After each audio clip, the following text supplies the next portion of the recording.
ঢাকা দক্ষিণ সিটি কর্পোরেশনের বিভিন্ন এলাকার বর্জ্য ব্যবস্থাপনা কার্যক্রম দেখভাল করছেন বিএনপি নেতা ইশরাক হোসেন।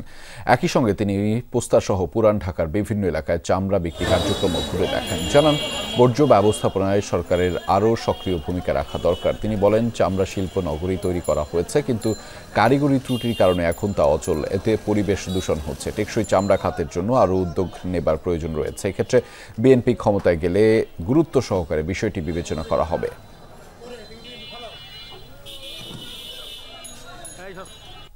আমরা চাই একটা সাস্টেনেবল ওয়েতে এই চামড়া যে ডেভেলপমেন্ট এবং সেটাকে এক্সপোর্ট করার জন্য যে প্রসেসে নিয়ে যাওয়া দরকার, সেটা একটা সাস্টেনেবল ওয়েতে হওয়া উচিত এবং এটা ডেফিনেটলি কোনো রেসিডেন্সিয়াল এরিয়া বা শহরের ভিতর থেকে এটাকে স্থানান্তর করতে হবে। অতীতে এরকম একটা উদ্যোগ নেওয়া হয়েছিল, কিন্তু সেখানে কিছু কারিগরি জটিলতার কারণে সেটা করা সম্ভব হয় না।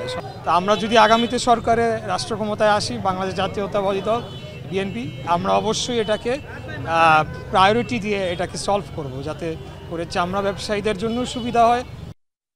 কিন্তু বাথরুম যাতা ওডোনিল নাই। আজই ওডোনিল সুবাসিত ঘরে স্ট্যাটাস বাড়ে।